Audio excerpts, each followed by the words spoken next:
Buenas tardes, hermanos. Vamos a dar comienzo a lo que es el mensaje de este domingo 4 de abril, domingo de lo que sería nuestro culto vespertino. Y antes de comenzar vamos a hacer una oración. Señor, te damos gracias porque sabemos que tú estás con nosotros, sabemos que tú derramas grandes e innumerables bendiciones en tus hijos y sabemos que nada nos hace falta cuando tú estás con nosotros. Te suplicamos en este momento que tú estés en la predicación de tu palabra y que tú nos acompañes a cada uno en la comprensión de, de este pasaje y que también lo podamos llevar en nuestros corazones para compartir con otros y para hacer lo correcto delante de ti.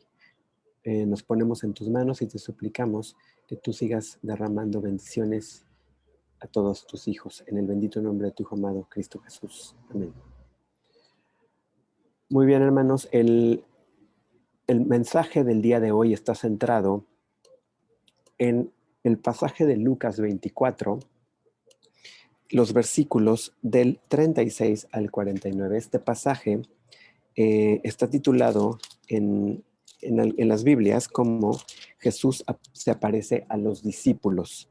Y en otras Biblias vamos a ver también que el pasaje está dividido en dos secciones, una del 36 al 43 y otra del 44 al 49. Así lo vamos a estar analizando a continuación. Pero antes de pasar al análisis, vamos a dar lectura a esta porción de la Biblia. Les voy a pedir quienes tengan sus Biblias que nos sigan ahí en sus hogares. Dice versículo 36, mientras ellos aún hablaban de estas cosas, Jesús se puso en medio de ellos y les dijo, paz a vosotros. Entonces, espantados y atemorizados, pensaban que veían espíritu, pero él les dijo, ¿por qué estáis turbados y vienen a vuestro corazón estos pensamientos? Mirad mis manos y mis pies que yo mismo soy. Palpad y ved, porque un espíritu no tiene carne ni huesos como veis que yo tengo. Y diciendo esto les mostró las manos y los pies, y como todavía ellos de gozo no lo creían, y estaban maravillados, les dijo, ¿tenéis aquí algo de comer? Entonces le dieron parte de un pez asado y un panal de miel, y él lo tomó y comió delante de ellos. Y les dijo, estas son las palabras que os hablé estando aún con vosotros, que era necesario que se cumpliese todo lo que está escrito de mí en la ley de Moisés, en los profetas y en los salmos. Entonces les abrió el entendimiento para que comprendiesen las escrituras, y les dijo, así está escrito y así fue necesario que el Cristo padeciese y resucitase de los muertos al tercer día, y que se predicase en su nombre el arrepentimiento y el perdón de pecados en todas las naciones, comenzando desde Jerusalén. Y vosotros sois testigos de estas cosas. He aquí yo enviaré la promesa de mi Padre sobre vosotros, pero quedaos vosotros en la ciudad de Jerusalén hasta que seáis investidos del poder desde lo alto. Muy bien, hermanos, este pasaje, como sabemos, continúa, digamos, y está ligado a todos los acontecimientos que vienen después de la resurrección del Señor Jesús. De hecho, el pasaje o el capítulo 24 de Lucas inicia con las mujeres yendo al sepulcro y más adelante aparece también lo que sucede en el camino a Emaús y finalmente la aparición del Señor Jesús a sus discípulos. Antes de entrar de lleno al pasaje, es importante también que rescatemos un poco lo que estaba aconteciendo, ¿no? Y lo que estaba sucediendo de manera previa. Ya dijimos, las mujeres habían dado la noticia de la resurrección después de que fueron al sepulcro y tuvieron este encuentro con el ángel. El Señor aparece a los caminantes de Maús y después de varias horas de estar juntos, ellos le reconocen y en esa hora, que se entiende era de noche, era bastante tarde, ellos regresan a Jerusalén y al llegar a Jerusalén encuentran, como lo registra el versículo 33, encuentran a los discípulos reunidos y les dan la noticia de lo que había aparecido. Y aquí se cita también que el Señor ha aparecido a Pedro, ¿no? Entonces, la noticia de la resurrección había provocado incertidumbre entre los seguidores y algunos aún dudaban de la veracidad de esta noticia. Había temor y había un ambiente también de preocupación y prueba de ello es que los discípulos preferían mantenerse juntos y mantenerse unidos. El capítulo 24 también pareciera, y desde mi perspectiva es el cierre perfecto al libro de Lucas, entendiendo también el propósito con el que fue escrito Lucas, ¿no? Se percibe como un final de felicidad para quienes se acercan al Evangelio a través del relato de Lucas. Y es importante recordar que Lucas no es un testigo ocular del ministerio del Señor Jesús. Es el único también de los evangelistas que no es judío, él es griego, y Lucas escribe el Evangelio basado en la indagación que hace sobre el ministerio de Jesús. Su objetivo es hablar a los griegos y presentar a Jesucristo como el Salvador para todos los gentiles. Y ahí hay un punto de diferencia muy importante en la narrativa del, del libro de Lucas, del Evangelio, porque algunos pasajes van a ser muchísimo más descriptivos y otros van a tener ciertas adaptaciones temporales. Entonces, por lo mismo, la narrativa del Evangelio es lineal y culmina con un punto clave para los cristianos de aquel tiempo: la promesa del Espíritu Santo y la ascensión del Señor.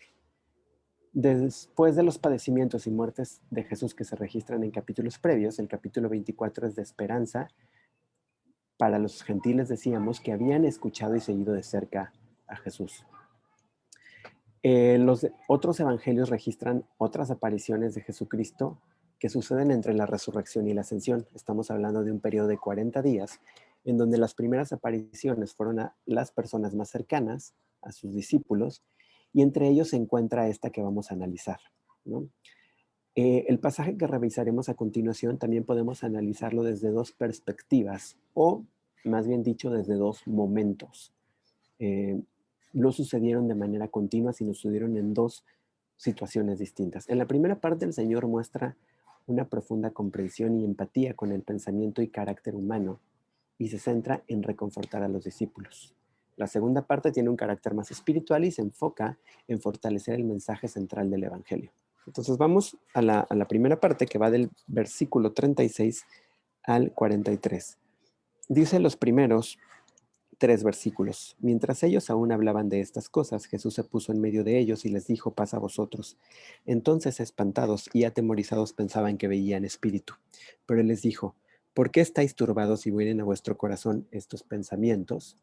Entonces, sabemos que venimos de lo que pasó con los caminantes de Maús, y que ellos llegan a Jerusalén, encuentran a los discípulos reunidos, y entonces ellos están hablando de estas cosas cuando el Señor se presenta ante ellos y les dice: paz a vosotros, ¿no? Aquí no hay un salto en el tiempo, sino aquí sí, ellos están hablando de todas estas cosas que habían acontecido, y dice: mientras ellos aún hablaban, Jesús se puso en medio de ellos y los saluda, le dice: paz a vosotros. Entonces, espantados y atemorizados, pensaban que veían un espíritu. Y luego les dice, pregunta el Señor: ¿por qué estáis turbados y vienen a vuestro corazón estos pensamientos? Entonces, algo que es muy importante y que se tiene que rescatar, y que ya lo mencionamos en la introducción, es que los discípulos estaban juntos, estaban reunidos, y que en medio de la preocupación y de la turbación que ellos sentían, se reunieron para darse fortaleza, y por supuesto también para conocer de voz de los primeros testigos los acontecimientos que habían presenciado después de la resurrección. Había un sentimiento de incertidumbre, pero este sentimiento era solo entre los judíos y entre las mujeres y entre los cercanos. Recordemos lo que dice Cleofas en el versículo número 18, en el relato en el camino a Emaús. Dice: respondiendo uno de ellos, que se llamaba Cleofas, le dijo: ¿eres tú el único forastero en Jerusalén que no has sabido las cosas que en ella han acontecido en estos días? Entonces, esta preocupación y esta incertidumbre no era algo que embargaba solamente a ese grupo cercano al Señor, sino era algo que toda la ciudad estaba sintiendo. Y que la fama del Señor no fue poca. La fama del Señor se extendió en toda Jerusalén y en todos los alrededores y en ciudades muchísimo más lejanas. Entonces, había bastante sensacionalismo sobre lo que estaba aconteciendo. De manera que cuando el Señor se acerca a estos caminantes, le pregunta a uno de ellos: ¿eres tú el único forastero en Jerusalén que no sabe lo que está pasando? Este sentimiento del que el Señor les pregunta, esta turbación del versículo 38, era algo que estaba presente en toda la ciudad. Entonces, después de presentarles y saludarles, y al hacerles esta pregunta, vemos que estas palabras son dichas antes de cualquier réplica de los discípulos al saludo del Señor. Por lo menos el pasaje no registra que cuando el Señor les dice: paz a vosotros, alguno de ellos haya devuelto ese saludo, ¿no? Sino que dice que se espantaron, se atemorizaron y pensaron que veían un espíritu. Pero él les dijo: ¿por qué estáis turbados y vienen a vuestro corazón estos pensamientos? Aquí el Señor muestra nuevamente su omnisciencia. Él no necesitaba estar detrás de la puerta para saber qué era lo que estaban hablando los discípulos. Tampoco el Señor necesitó que alguien le contara cuál era el sentimiento que imperaba en Jerusalén. Él conocía los pensamientos de sus discípulos como conoce los de cada uno de nosotros, y por lo tanto no le era necesario escucharlos para saber lo que pasaba por su mente. Pero también sabía que esos pensamientos se habían tornado en una turbación. ¿Qué significa una turbación? Que se habían convertido en preocupación, en incertidumbre, en miedo, ¿no? Como dice el versículo 37, estaban espantados. Entonces, desde su muerte, desde la muerte del Señor Jesús, sus seguidores se encontraban con temor y seguían sin comprender el propósito de la muerte del Señor.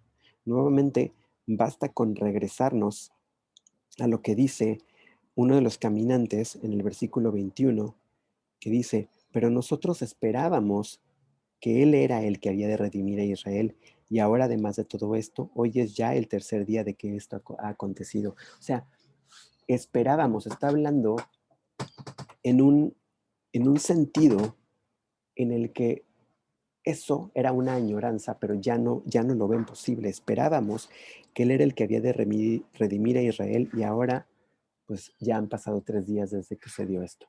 Entonces, no hay una comprensión total de lo que pasaba. No había una comprensión de lo que representaba la muerte del Señor Jesús.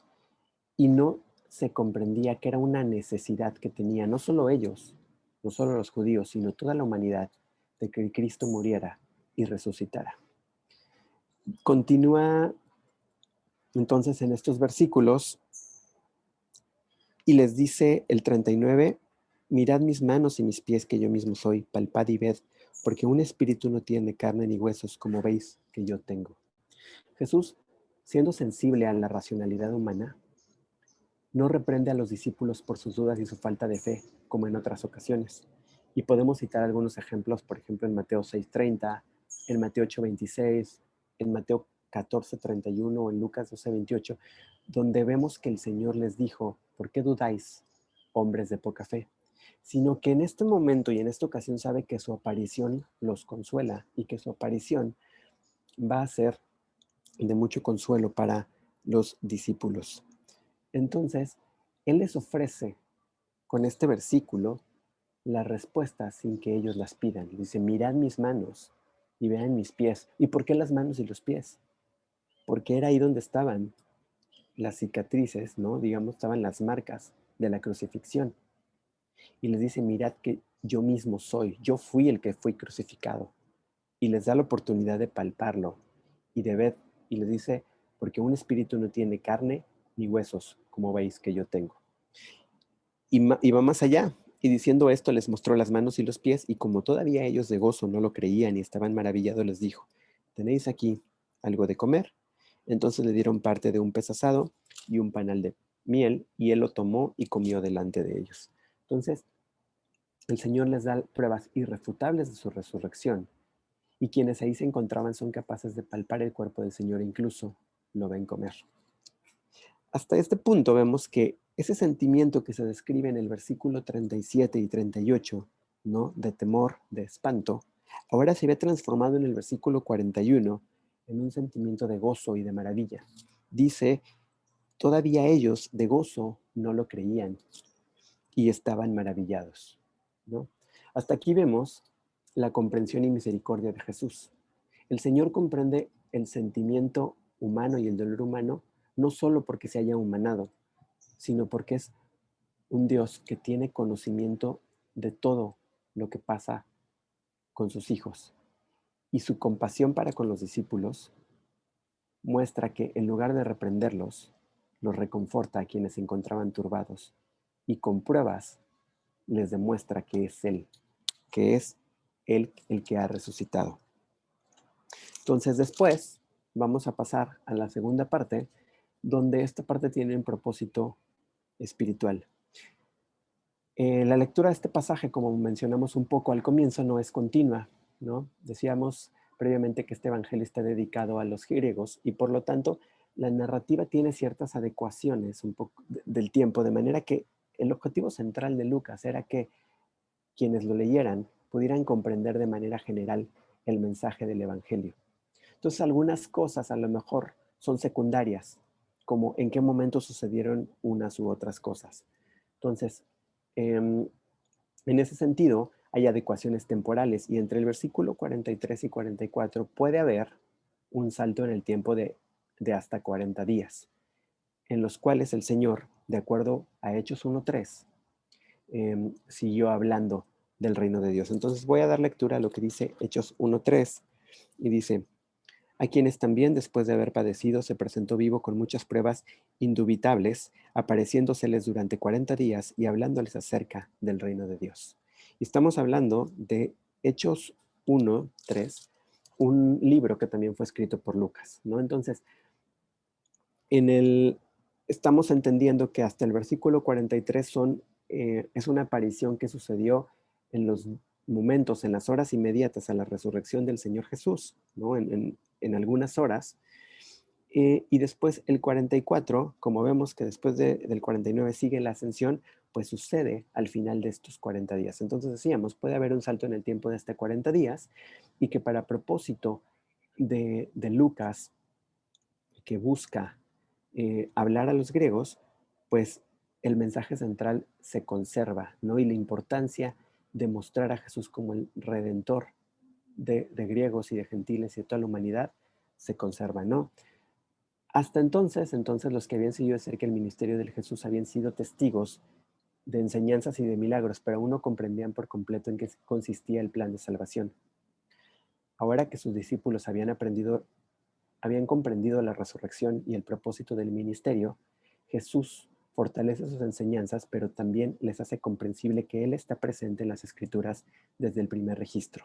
Dice el versículo 44, y les dijo: estas son las palabras que os hablé estando aún con vosotros, que era necesario que se cumpliese todo lo que está escrito de mí en la ley de Moisés, en los profetas y en los salmos. Dice que se cumpliese todo lo que está escrito de mí en la ley de Moisés, en los profetas y en los salmos. Y este pasaje es muy similar a 24-27, que también con palabras similares les habla a los caminantes de Maús. Y dice el versículo 27, y comenzando desde Moisés y siguiendo por todos los profetas, les declaraba en todas las escrituras lo que de él decían, ¿no? Dice, comenzando desde Moisés y siguiendo por todos los profetas, les declaraba en todas las escrituras lo que de él decían. En estas dos apariciones de Jesús se insiste por comprender que el propósito central de toda la vida, de toda la Biblia, es Jesucristo, y que Él está presente desde la fundación del mundo y es el hilo que conduce todo el relato bíblico, ¿no? Es importante también rescatar la importancia, ¿no?, que da el Señor a las profecías. Es decir, y con profecías no solo nos referimos a las de los profetas, sino sabemos perfectamente que el libro de los Salmos contiene varias profecías, y que los libros de la ley también contienen varias profecías, y que a lo largo del Antiguo Testamento podemos encontrar varias profecías. Y entonces, por eso dice el Señor que se cumpliese todo lo que estaba escrito de mí. El versículo 44 también menciona en la primera parte: estas son las palabras que os hablé estando aún con vosotros. ¿Y a qué palabra se refiere? Pues no se refiere a las que tenemos en los versículos previos, donde los discípulos constatan sobre el cuerpo del Señor, sino se requiere a todas aquellas palabras, a todas aquellas enseñanzas que sucedieron en estos 40 días, en este espacio del tiempo que no relata Lucas, ¿no? Entonces, y son estas enseñanzas que fortalecían todo el aprendizaje que se había dado durante el ministerio.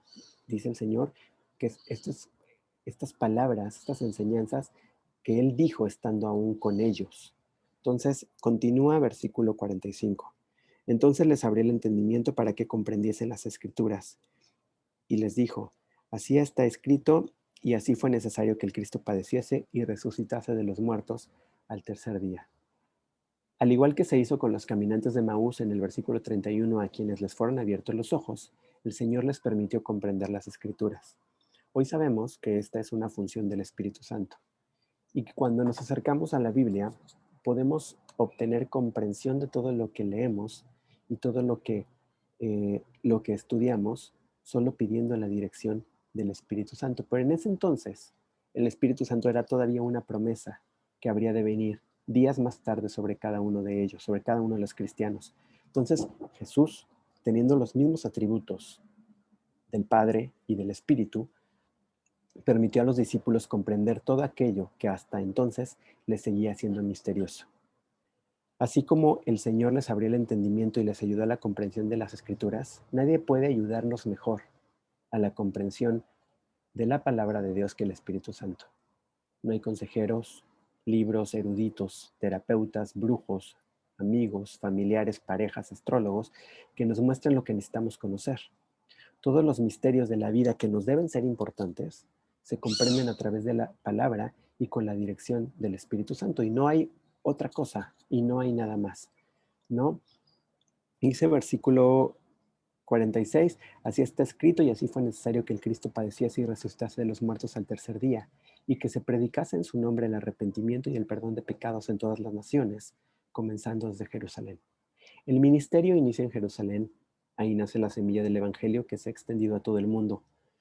Estos días adicionales que los discípulos pudieron disfrutar de la presencia de su Maestro resucitado son importantes para dar un mayor impulso al Evangelio. ¿Por qué? Porque se fortalecieron las enseñanzas con el hecho más maravilloso de todo el Evangelio, que es la resurrección del Señor Jesucristo, porque a través de ese hecho es que tenemos salvación.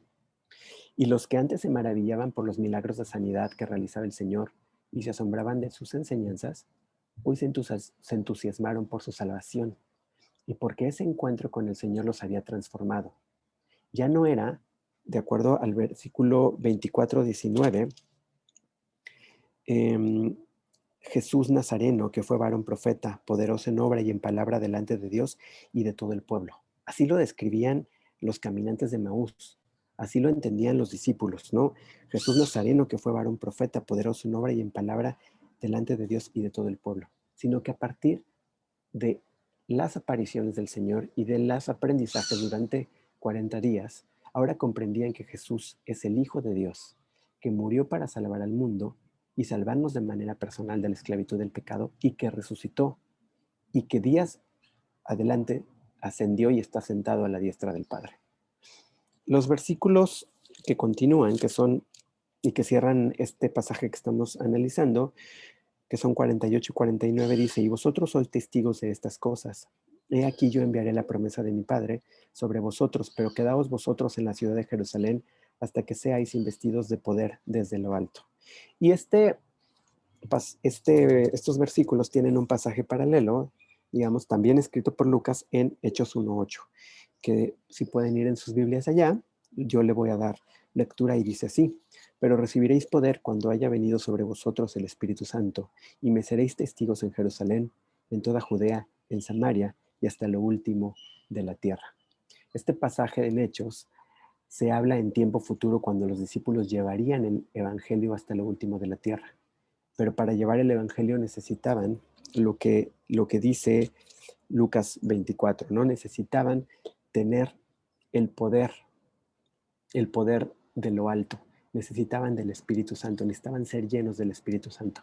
La referencia que se hace del Espíritu Santo, decíamos, es poder desde lo alto.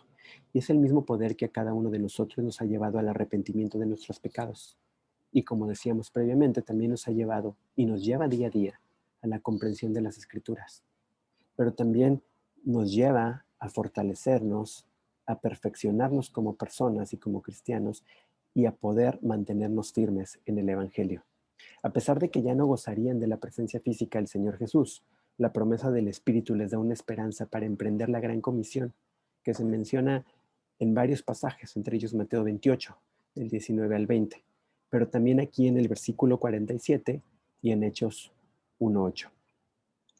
Entonces, concluyendo, con la muerte del Señor se consuma su ministerio. La tarea que le había asignado el Padre queda consumada. Esto lo aprendimos en la predicación del día viernes, en las últimas 3 palabras que daba el hermano Cuauhtémoc. Sin embargo, después de la muerte del Señor, inicia la labor de los discípulos con la ayuda del Espíritu Santo. A veces creemos que las apariciones del Señor tenían exclusivamente el propósito de manifestarse que había vencido a la muerte, ¿no? Y que había triunfado y que todo lo que había dicho de que era el Hijo de Dios era verdad y iba a resucitar. Pero no solo fue eso. Las apariciones de Jesucristo en los 40 días entre su resurrección y su ascensión tuvieron el propósito de fortalecer la fe y las enseñanzas a los discípulos para que tomen un papel relevante en la extensión del Evangelio, para que no duden, para que lo hagan con mayor vigor, para que sepan que el Espíritu Santo los acompaña, para que sepan que ahora son ellos responsables de la verdad y de que esa verdad llegue más allá sin ningún error y sin una falla. Los que antes de la resurrección eran enseñanzas sin total comprensión, a partir de esta nueva oportunidad de estar con el Maestro se vuelven verdades absolutas sobre el cristianismo en el corazón de cada uno de ellos. Se apropian de ese mensaje. Ahora saben que ese Maestro, ese Jesús Nazareno, varón profeta y de obra, ese es su Salvador personal. El Señor fue paciente en la enseñanza, es el Maestro por excelencia, y además de los 3 años que sus discípulos le acompañaron, tuvieron un periodo extra, en el cual pudieron comprender a totalidad el plan de salvación para ser portadores y predicadores de la verdad. Es importante recordar, como decíamos, que las apariciones del Señor insisten sobre su papel central en toda la Biblia, porque debemos comprender que Jesucristo está presente desde el Génesis hasta el Apocalipsis y no de manera exclusiva en los Evangelios, y comprender también que Él es el centro de nuestro mensaje, es el centro de nuestra salvación y de la vida eterna a la que ya somos acreedores. Entonces, este es el mensaje que el Señor ha puesto para nosotros en esta ocasión y les voy a pedir que inclinemos nuestros rostros y oremos. Señor, te damos gracias porque tú has hablado a nuestros corazones. Te damos gracias, Señor, porque tu sacrificio nos ha hecho salvos, Señor. Pero también te damos gracias porque eres el Maestro por excelencia y porque has sido paciente con tus hijos. Así como lo fuiste con tus discípulos, lo eres con cada uno de nosotros. Y gracias también porque tenemos al Espíritu Santo que nos enseña, que nos guía y que nos reconforta para seguir adelante en todo momento. Damos gracias porque esos días que siguieron a la resurrección, Señor, permitieron que el mensaje también pueda ser comprendido y que pueda llegar más profundo y más fuerte a donde tenía que llegar. Te pedimos también que te quedes con tu iglesia en las circunstancias en las que cada uno está viviendo y que le permitas a tus hijos mantenerse unidos, no solo en las preocupaciones y en las aflicciones, sino también en las situaciones de gozo y en las situaciones que nos dan alegría. Ponemos en tus manos a las familias que integran la Iglesia Bautista del Divino Maestro. Ponemos en tus manos a aquellos que ven estas transmisiones y también a la Iglesia Universal y a cualquier hermano que se ha mantenido escuchando tu palabra. En el bendito nombre de tu amado Cristo Jesús. Amén.